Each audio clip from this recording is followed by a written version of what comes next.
done killed my baby. I don't wish this on nobody.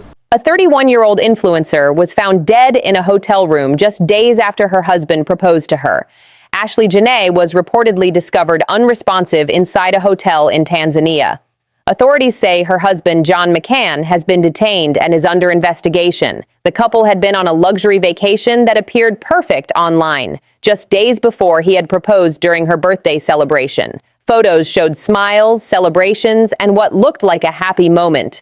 Then everything suddenly changed. Investigators are now examining whether the death may have been staged. Officials have not released full details, but the case is being treated as suspicious. What's raising more questions is what happened after. Social media posts continued, appearing normal.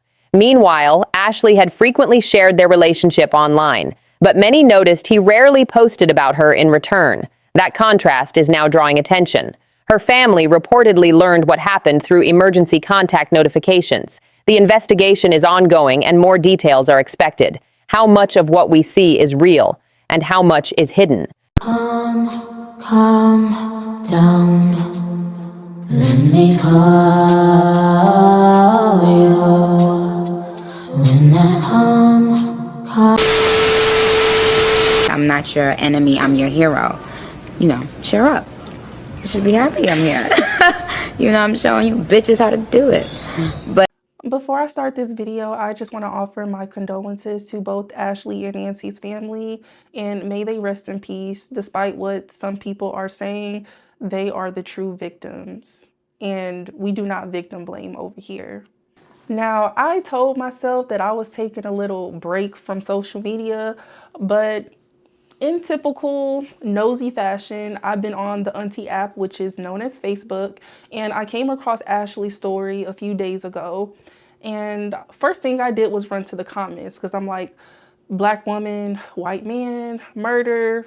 Let's see what people are saying. And I was not surprised to see that Black men were being very hateful in the comments. I'm not on Instagram right now, but some people are saying that her Instagram comments are a dumpster fire right now. Black men are saying the most vile and evil things in her comments. And to me, the stories of Nancy and Ashley reveal a lot about the Black community, and that's just something that I want to talk about today. Hey sexy butterflies, it's your favorite mushroom fairy, Kira. I am back with another video. If you are new here, welcome. We are just cute and pretty over here. We smell good, we look good, so I mean, get into it. I think you're going to love it here, and if this video is something that interests you, hopefully you subscribe and you stick with us.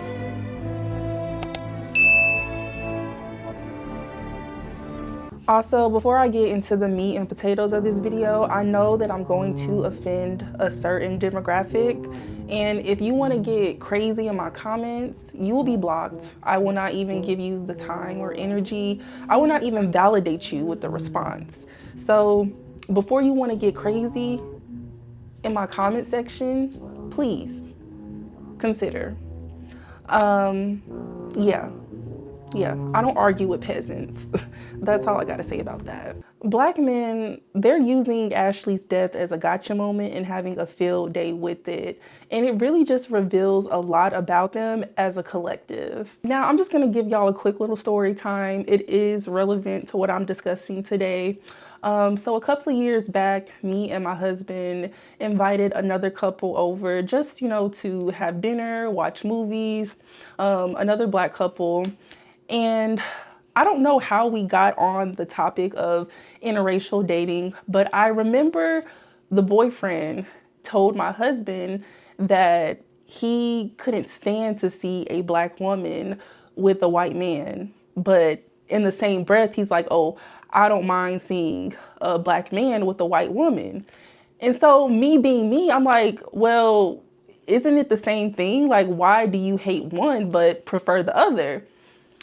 And he was like, it's not the same. Basically, like, I look at when a Black man with a white woman that he's getting his get back, he getting his just due.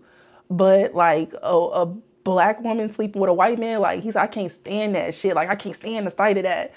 And that conversation really stuck with me because I know that there are so many men that share those same sentiments.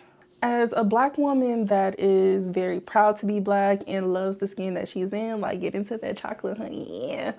Like, just coming to the realization that the Black community is not a community, and Black women, we are never given any type of grace. The community as a whole is very male identified. I feel like this is across all races. It's not just a Black thing. Like, just coming to that realization that, like, I'm surrounded by a bunch of self-hating Negroes, it really took me for a spin. But, like, I saw the light. I saw the light. And now that I've seen it, there's no turning back. I honestly don't know what Black men want from Black women other than they want us to shut up and to stay in our place.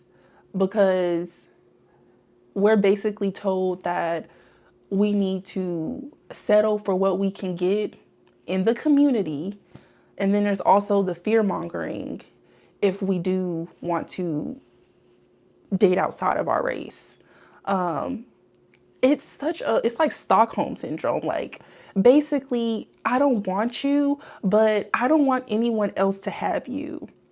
So this story with Ashley has, like, brought up a lot of different things. And I feel like Black men as a collective are still feeling some type of way that Black women are withdrawing their support from Black men who openly hate on Black women and interracially date. They're trying to compartmentalize stories and situations that are not comparable. Christian Obumseli, I think that's how you say it. He was unalived by his OnlyFans Caucasian girlfriend back in 2022. And his family had to scrub his Twitter because he was saying the most diabolical things about Black women. Of course, when those tweets were revealed, Black women publicly declared, like, we are not going to be supporting this man. Like, basically, you're on your own. It got to the point where the family had to plead with Black women, like, please forgive him. He didn't know any better. Oh, he made those tweets when he was young. Like, everybody knows that Black women are the backbone of the Black community. We are the ones that make things move and shake around here, contrary to popular belief. So the family knew exactly what they were losing out on when they didn't have the support of Black women. So I just want you to simmer on that, let it marinate for a little bit. You know what I'm saying? Majority of Black men are obsessed with seeing Black women struggle. They do not feel like you're worthy or that you are worth anything until you struggle, because they have seen their Black mothers struggle for their entire lives. I just left Ashley Jana's Instagram page. When I tell you, the comments were so gut-wrenching and disturbing to even read. The whole comment section is full of Black men saying, haha, that's what y'all get. Y'all said go where you're loved, right?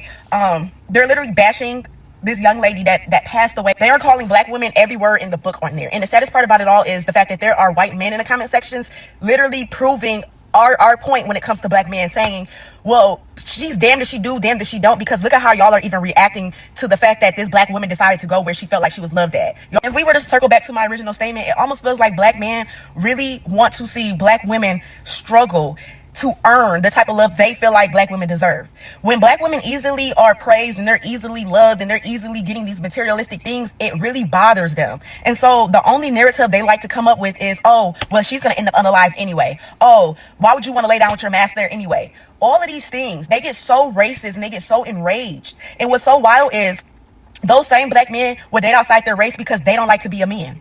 And then all the excuses Black men have for other Black men, when you tell Black men, oh, you know, I was in all toxic relationships when I was dealing with Black men, and I was in DV situations and etc. Now they want to say, oh, you just don't know how to pick them. You was choosing little boys. That's your issue. Okay, well, why can't it be the same scenario when it comes to you dating outside your race? Oh, but let y'all have 1-2 bad experiences with Black women. Now it's all Black women are the same. They all ghetto. They all ratchet. They all loud. They all do too much. Oh, they all force me to be a real man. Not to mention, okay, so if me picking is the issue out of all of this, okay, so what if I pick the perfect white man? What if I pick the perfect Asian man? What if I pick the perfect Chinese man? Now what? Like, what is the issue now? Like, it's like, bro, and what I find so crazy is black men don't got a problem with nobody else who date outside the race but their own kind. Literally. They don't have a problem with nobody else. Let an Asian chick decide to date outside her race. They not bothered by them. Why? Because it's none of their business. Just like black women, it's none of their business either. I've been seeing people say the craziest things about Ashley. They're even calling her a divester influencer. And I'm like, nothing on her social media gave divester. It gave black girl, soft life, rich, luxury, beauty. That's what it gave to me. But I guess the white man component made her a divester. I even saw this Facebook post from a black man where he posted some tweets from Ashley where she said there's nothing like a man who lets you rest in your feminine energy. And another tweet said, every day black men wake up and find new ways to embarrass us. And he said, this didn't age well. You in my thoughts, not my prayers though. Mind you, those tweets aren't even crazy. It's nothing in comparison to the things that Christian was saying about black women.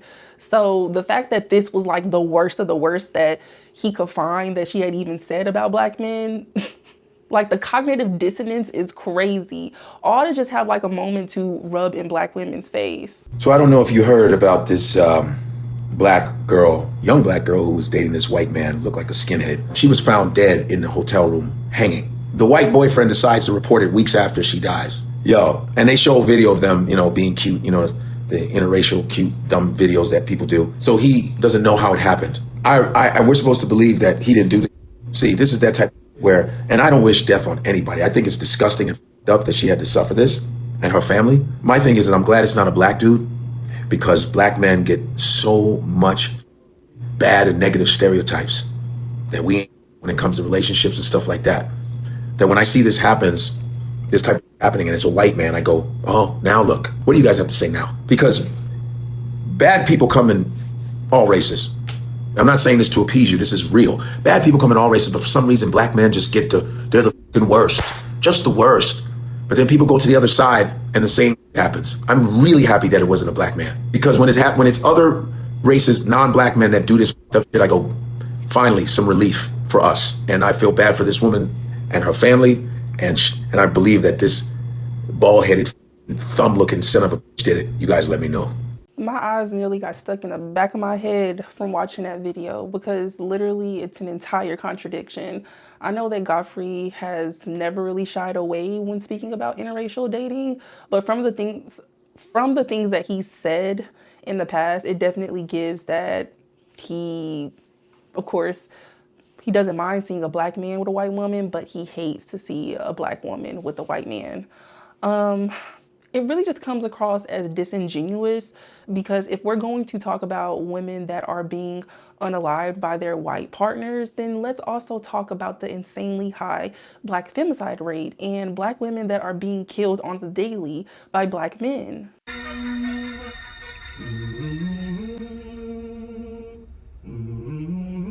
I'm just gonna read a couple of statistics that I saw on Google.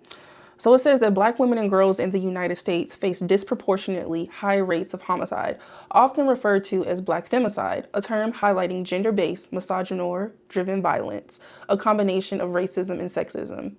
Data indicates that black women are murdered at rates significantly higher than white women, often by someone they know, with firearms being the primary weapon. In 2020, approximately 1,821 black women and girls were murdered, averaging about 5 per day. Now, 5 per day. A lot of these stories do not go viral. They do not see the light of day, but 5 per day. And this was back in 2020. So can you imagine what that number is now in 2026? Tonight, a rising star in Florida politics is dead, and her husband charged with her murder. Stephen Bowen was arrested Wednesday after police say they found the body of his wife, Nancy, at their home. Nancy Bowen was the vice mayor of Coral Springs, Florida. After she missed city meetings, officers went to her home for a wellness check, according to the affidavit, which says her body was found wrapped in blankets along with 3 spent shotgun shells. That same day, Stephen Bowen knocked on an unidentified person's door, according to the affidavit, and asked that person to hold on to a shotgun for him. He then admitted that he shot his wife 3 times with a shotgun the previous night and then slept downstairs. Nearby, a pillow with burn marks fashioned as a makeshift silencer. Asked why, Stephen Bowen said that he couldn't take it anymore. Today, Bowen appearing before a judge who ordered him to be held without bond. The court does find probable cause for the charges. Tonight, Nancy Metayer Bowen is being remembered as a trailblazer. The 38-year-old was the first Black and Haitian American woman elected to the Coral Springs Commission. Wenda Tima was a close friend. She was one of the good ones because she cared. She cared, and she didn't just care about the community that she came from. She cared about everyone. She cared about making a difference. Yeah, so I bet Godfrey with his ashy lips didn't have anything to say about that. Anything to say about Nancy and the countless other Black women who have been unalived by Black men. So it's just so, like, the community is so fake and phony. Like, just nobody gives a fuck about Black women and girls. You have channels like Black Girl on Lost and Leah Gordon that cover these stories that often get swept under the radar. And I just want to commend them and shout them out for doing this work, because I know me personally, I couldn't do it. Stories like this just weigh so heavy on my spirit. And the fact that they are putting these women's stories out there to share and to show like the real story in the picture, like I know that it means a lot to the victims' families as well. And I don't think that this is specifically like a problem in just the Black American community. This is a problem across the entire diaspora. Like, Black women everywhere across the diaspora are being unalived by their partners.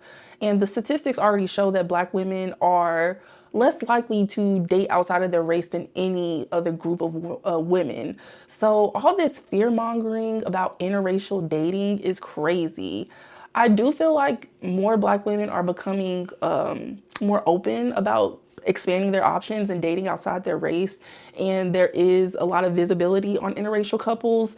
Like Nicolandria is, I was like, I'm not gonna bring up Nicolandria, but here I am bringing them up. Nicolandria is just a prime example of the visibility of an interracial couple. I feel like because of this, in addition to the fact that a lot of Black women are being more vocal about the things that they have gone through in their relationships with Black men, like, it's scaring these niggas.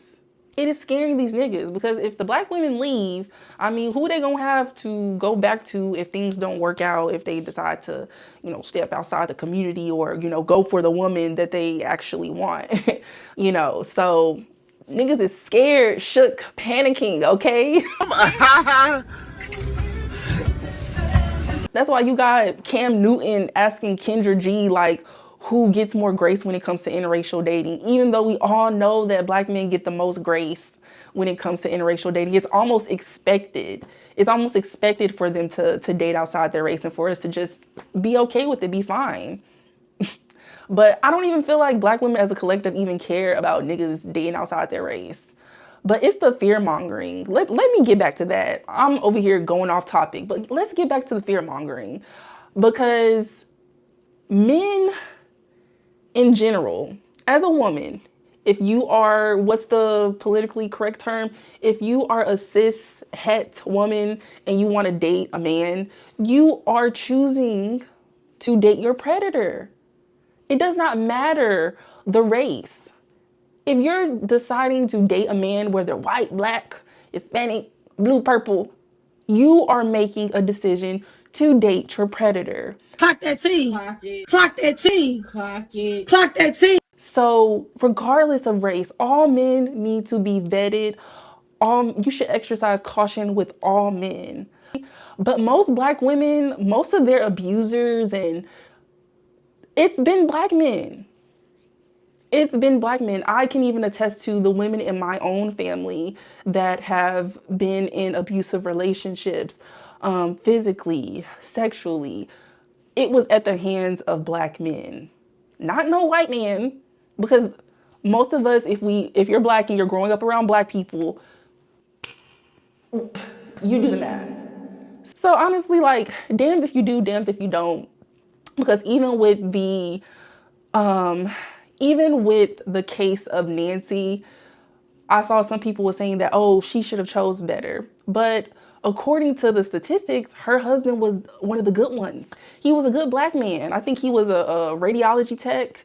He had his own job, but it was obvious that she was surpassing him in social status, and he couldn't handle that.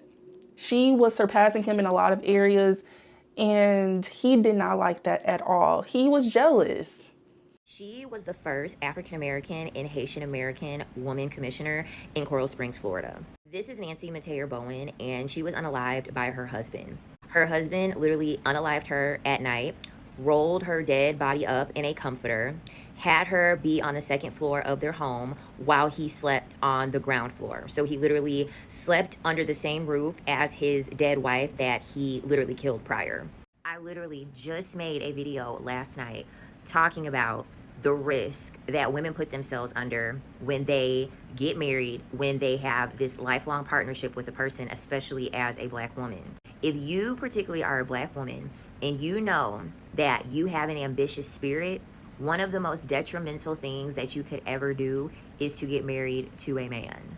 Furthermore, if you are a Black woman and you have an ambitious spirit, furthermore, it could even be more detrimental to you to marry the same person that looks like me and you, that has the same likeness and race. This is Samantha Woolery. She was unalived by her ex-husband back in 2024, right before she was supposed to start residency at Morehouse. Black women are 2.5 times more likely to experience intimate partner violence compared to white women. A lot of these men are jealous.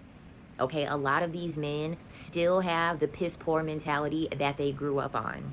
And that's all that they're used to. And they've been raised to believe that that's all that they're worth. So when they see you shooting for the stars and not missing, when they see you going after your own goals and achieving them, when they see you out here being ambitious and achieving everything it is that you said that you were going to achieve, a lot of these men cannot handle the fact that you're outpacing them, especially when they know that you came from the same exact environment as them, when they know that you've been exposed to the very same things that they've been exposed to. And a lot of them believe that because they're a man, it should be easy for them. And then when they see you and they believe that, oh, it's so much easier for you, that's not fair. You're going to do better and you're going to outpace me. And then once you outpace me, you're going to go find somebody better. And then you're going to abandon me and then you're going to discard me. This is what drives these husbands, ex-husbands, partners to lash out to the point where they are willing to take their partner or ex-partner's life out of jealousy, out of envy, because they're controlling, because they have fear of abandonment. Nancy Metayer Bowen, the first woman that I had showed you who just recently lost her life at the hands of her husband literally went to his uncle's house to try to get rid of the evidence, the pew-pew that he ended up using to unalive his wife, and said, I couldn't take it anymore. That was the reasoning that he gave his uncle as to why he ended up killing his wife. He said, I couldn't take it anymore. He couldn't take it anymore. He could not take the fact that his wife had a very promising future. She very well could have been a member of Congress. She very well could have been able to be a part of a presidential election in the future. We're never going to know how bright her future was going to be because a jealous and envious, low ego, low testosterone, angry man decided that he was going to take matters into his own hands to steal the future from someone that he took their hand in marriage under, saying that we took vows and we love each other and we care about each other in sickness and health. This is really not a game out here, ladies. It's really this fucking serious. Please, please distance yourself from these individuals, please. I'm so tired of the conversation of Black women being fetishized by white men because Black people fetishize each other. Like, let's keep it real. We do fetishize each other. Black men fetishize Black women's bodies. You wouldn't call that being fetishized? Like, let's think about it for a moment. What else? BBC? You don't think that that's fetishizing? Like, hello? So I just feel like I said, just a lot of the conversations are just disingenuous.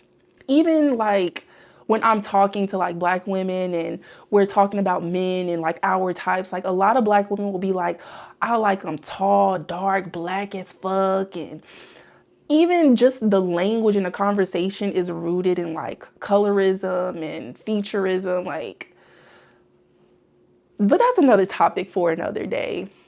I don't know.